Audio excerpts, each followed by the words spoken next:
अच्छे होंगे, घर पर ही होंगे। मैं शिषपाल कालनिया आज आपको इस ऑनलाइन वीडियो के माध्यम से फ्यूचर टेंस के जो 4 भाग होते हैं उनमें से जो दूसरा भाग है फ्यूचर कंटिन्यूअस टेंस वो पढ़ाने जा रहा हूँ। उसके बारे में पहचान, नियम, सूत्र आदि बताने जा रहा हूँ। इसलिए सभी विद्यार्थी हैं वो इस वीडियो को शुरुआत से लेकर के और अंत तक ध्यानपूर्वक एकाग्रचित होकर के देखें, सुने और समझें। जो कुछ वीडियो में आपको कहा जाए वो साथ साथ करते रहिए ताकि आप इस वीडियो को या वीडियो के अंदर जो चीज़ बताई जा रही है उसको आप बेहतरीन ढंग से समझ पाओगे। तो आप लोगों के सभी बच्चों के लिए और संस्था है वो बहुत ही अथक प्रयास कर रही है कि आपको कुछ न कुछ ऑनलाइन आपको पढ़ने को मिले। जब तक ऑफलाइन क्लासेस शुरू नहीं हो तब तक। तो आज हम फ्यूचर का जो दूसरा पॉइंट है फ्यूचर कंटिन्यूअस टेंस उसके बारे में पढ़ेंगे। इससे पहले वाले वीडियो में मैंने आपको फ्यूचर इंडेफिनिट टेंस के बारे में पढ़ाया था कि फ्यूचर इंडेफिनिट टेंस की पहचान क्या होती है, नियम क्या होते हैं, सूत्र क्या होते हैं, उसके इंग्लिश अंग्रेजी में वाक्य कैसे बनते हैं। तो आओ आज हम सब मिलकर इस टेंस को समझते हैं। मैं बोर्ड के माध्यम से इस वीडियो के माध्यम से आपको समझाने जा रहा हूँ, इसलिए आप ध्यानपूर्वक एकाग्रचित होकर के इस वीडियो को जरूर सुनें, समझें, देखें। तो पहला पॉइंट आता है पहचान। टॉपिक प्रकरण क्या है हमारा? फ्यूचर भविष्य कंटिन्यूअस सतत जारी, अर्थात फ्यूचर में हमारा कोई कार्य है वो क्या है? जारी है। पहचान में क्या है? जब कंटिन्यूअस आया तो निश्चित है मैंने बार बार कंटिन्यूअस का जिक्र आता है, वहां पर मैं बताता आ रहा हूं कि जहां अंग्रेजी में कंटिन्यूअस आता है तो नियम उसकी पहचान रहा रही रहे जरूर आता है, और जब पहचान में रहा रही आता है तो आप समझ गए होंगे कि मुख्य क्रिया क्या होती है। मुख्य क्रिया में आईएनजी का मतलब रहा रही है। तो पहचाना जिस हिंदी वाक्य के अंत में रहा होगा, रही होगी, रहे होंगे, रहा हूंगा आदि शब्द आते हैं वह वाक्य फ्यूचर कंटिन्यूअस टेंस का होता है। आता है नियम। अब देखो कल पिछले वीडियो में मैंने बताया था कि अब ये फ्यूचर टेंस है, उसमें कर्ता एकवचन, कर्ता बहुवचन है वो नहीं चलेगा, बल्कि क्या चलेगा? एक तरफ है वो कर्ता आई और बी है जिसके साथ सहायक क्रिया शैल लगता है, तो दूसरी तरफ अन्य सभी एकवचन या बहुवचन के कर्ता हैं जिनके साथ में सहायक क्रिया विल लगता है। तो हमें क्या याद रखना है? आई और वी के साथ में सेल वाली सहायक क्रिया, बाकी शेष कर्ताओं के साथ विल वाली सहायक क्रिया। तो यहां पर हम लिख सकते हैं कि कर्ता, जिसको अंग्रेजी में सब्जेक्ट कहते हैं, कर्ता आई व वी के साथ, कर्ता आई व वी के साथ सहायक क्रिया जिसको हम बोलते हैं हेल्पिंग वर्ब, क्या लगेगा? सेल।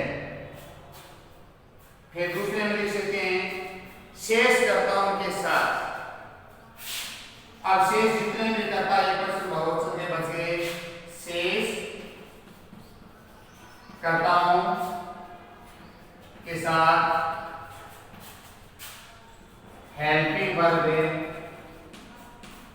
विल। अब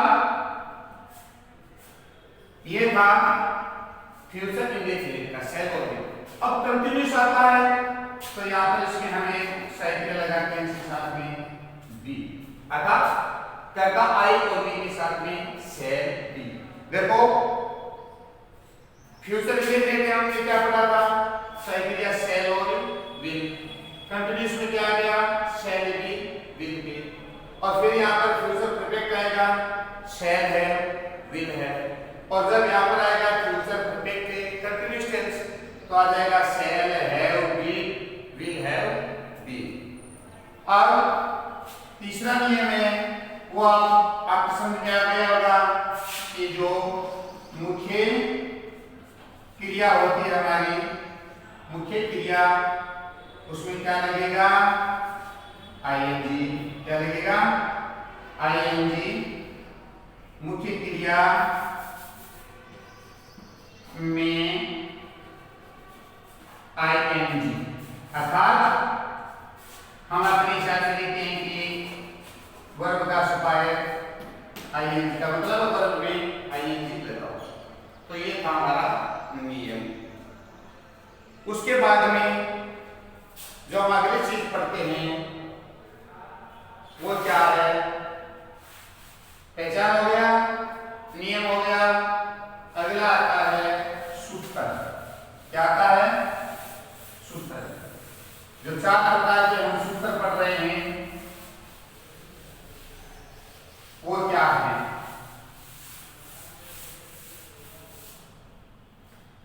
तो सूत्र के अंदर पहला जो सूत्र होता है वो होता है अफर्मेटिव।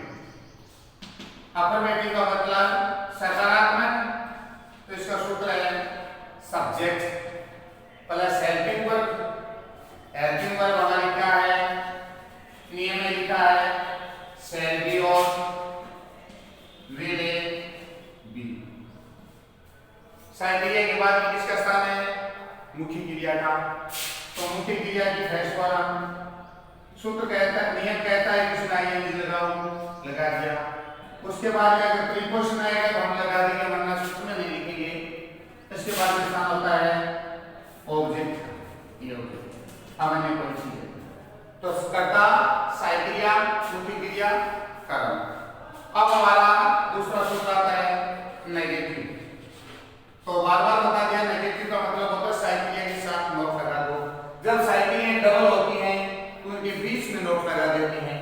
कैसे, सब्जेक्ट प्लस, अब ये है सेल बी तो यहाँ पर हो जाएगा shall not be oblique will not be. Shall not be will not be plus verb में आईएनजी और प्लस से ऑब्जेक्ट हो गया। अगला आता है इंट्रोगेटिव, प्रश्नवाचक। प्रश्नवाचक का क्या नियम है हमारा, साइक्लिया से वाक्य को शुरू कर दो। साइक्लिया कितनी है, shall be will be double चल रही है तो हम पहले मूल साइक्लिया उसको लेंगे। जैसे सेल है तो सेल और विल है तो विल। उसके बाद में सब्जेक्ट लेंगे और उसके बाद में उसके साथ वाले जो जैसे बीन है बी है वो साइक्लिया लेंगे। तो यहाँ पर आ जाएगा बी। उसके बाद वर्ब में आईएनजी प्लस ऑब्जेक्ट। अन्य कोई शब्द है तो लिखो, अंत में प्रश्नवाचक चिन्ह लगा दो। आता है interrogative negative.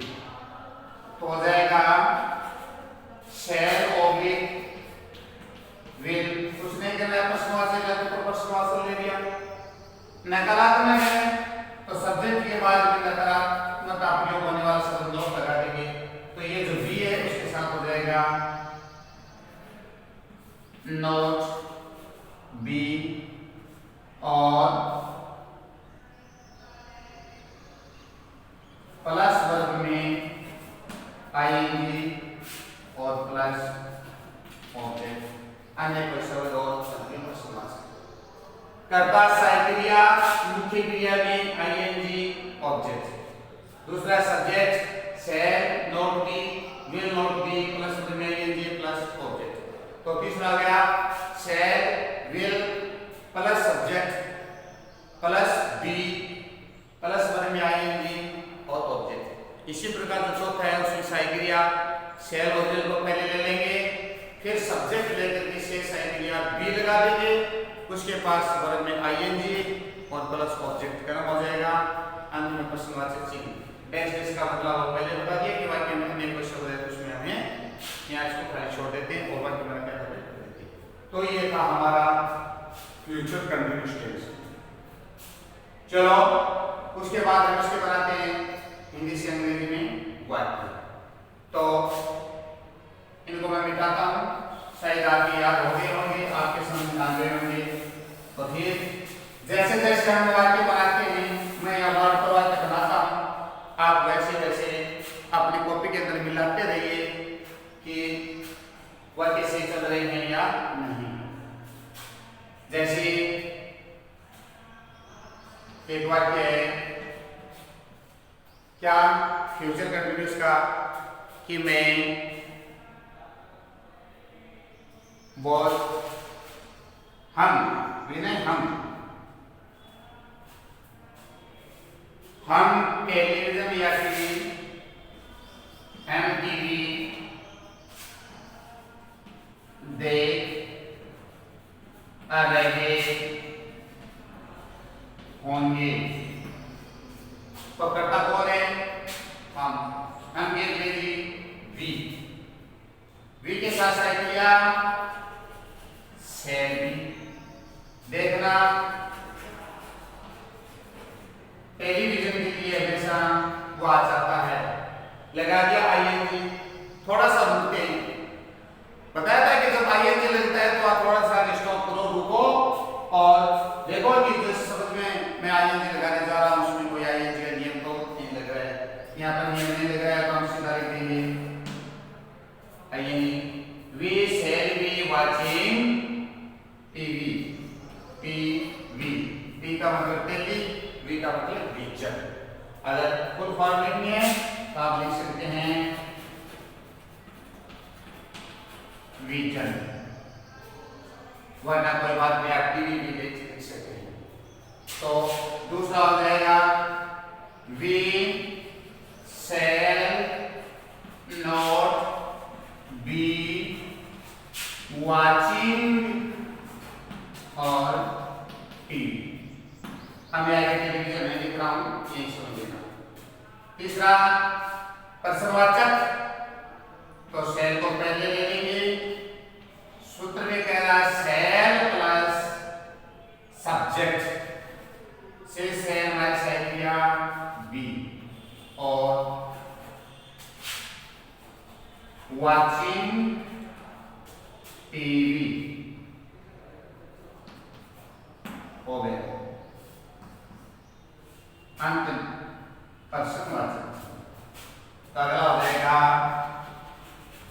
Shell he not be. Shall be, अब बी है नकारात्मक का नोट है तो बी के साथ में आएगा और वाचिंग टीवी अंत में प्रश्नवाचक चिन्ह। तो ये करता हुआ ये साइक्रिया हुई, ये मुख्य क्रिया हुई, हमारा कर्म हो गया। दूसरे वाक्य में शैल बी है तो शैल बी के साथ और विल बी है तो विल बी के साथ में क्या लगा देना note. Shall be will B दो है तो बीच में लगाते हैं नोट। जैसे हमने पिछले टेंसों में had been, has been, have been, ये दो साइक्रिया एक तो उसके हमने बीच में लगाया था हैज, हैड, फिर नोट, फिर बी ने किया था। तो अब अगला मैं एक वाक्य और बताता हूं, संक्षिप्त में आप इसको समझना है। ज्यादा हम यहाँ पर वाक्य बनाएंगे, थोड़ा वीडियो की अवधि है थोड़ी लंबी हो जाएगी जिससे आप बोरियत महसूस करेंगे। तो हमारा वाक्य है तुम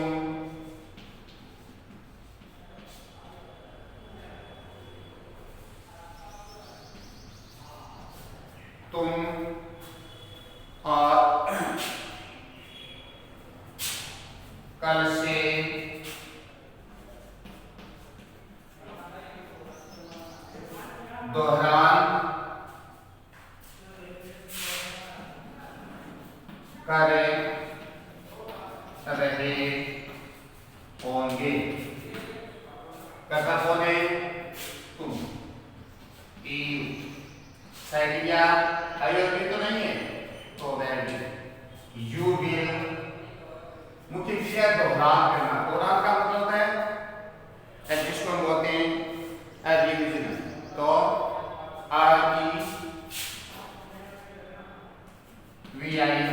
REVISION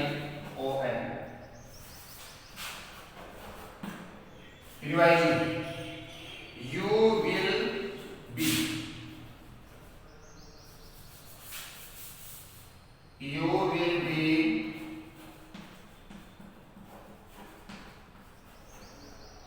revising। करता यू, साइकिल के साथ विल भी। हमारा वर्ब है दोहराना।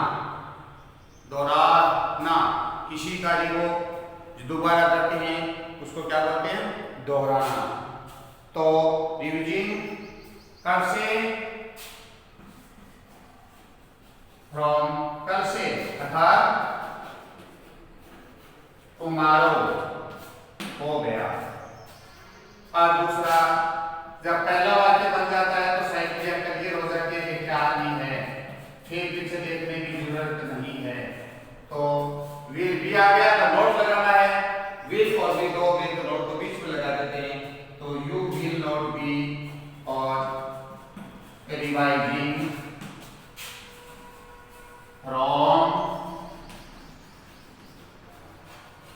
टुमारो हो गया। प्रश्न वाचक में will you be revising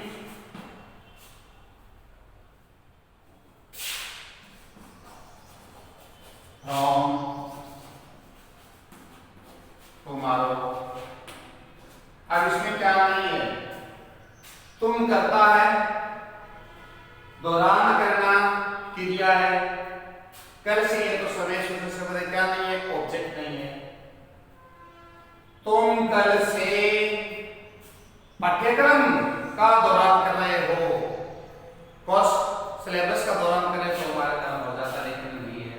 interrogative है तो इस ध्यान में प्रश्न वाचक मिल गए। फिर तीसरा हो जाएगा will you not be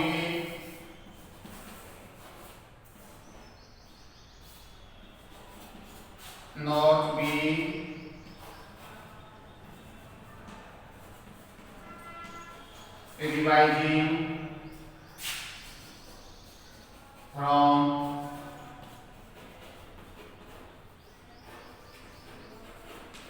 tomorrow। ये हो गए। तो इन्हीं वाक्यों के साथ हमारा जो फ्यूचर कंटिन्यूअस टेंस है वो पूरा होता है। जैसा कि हमने फ्यूचर कंटिन्यूअस में पढ़ा था, पहचान कि कोई कार्य किसी समय से कर रहा है, कर रहा होगा, कर रही होगी, कर रहे होंगे आदि सब। उसके बाद ये भी पढ़ा था कि कर्ता आई और वी के साथ में, कर्ता आई और वी के साथ में सहायक क्रिया शैल बी लगाओ और अन्य शेष जितने भी करता है चाहे एक वचन का हो चाहे बहुवचन का, उसके साथ में विल बी लगाओ। और मुख्य क्रिया में आईएनजी, क्योंकि रहा रही आ रहा है कंटिन्यूस आ रहा है, तो मुख्य क्रिया में आईएनजी लगाओ। उसके बाद में शुद्धता, और ये हमने दो क्या आईवी पे और अनेक कर्ताओं पर हमने वाक्य बनाए हैं। मुझे आशा है कि आपके समझ में आ जाएगा। जितना आप समझ सको उतना समझो, थोड़े बहुत कमी रहेगी तो हम ईश्वर से प्रार्थना करते हैं कि हमारी ऑफलाइन क्लासें हैं वो जल्दी से शुरू करा दें, और जब ऑफलाइन क्लास शुरू हो जाएगी तब हम ये बात कल पर नहीं छोड़ेंगे कि समझ में आ गया या नहीं आ गया, क्यों समय आप और हम आमने सामने बैठे होंगे, तो उस समय आप पूछ सकते हैं या समझ में आया, वहाँ से आपको दोबारा बताया जा सकता है।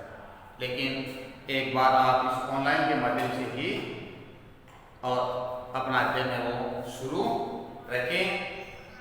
तो आप आज के इस फ्यूचर कंप्लीशंस को अच्छी तरीके से देखना, समझना और को नोट करने योग्य चीज़ उसको नोट करना। स्वस्थ रहें, सेफ रहें, घर पे रहें। धन्यवाद।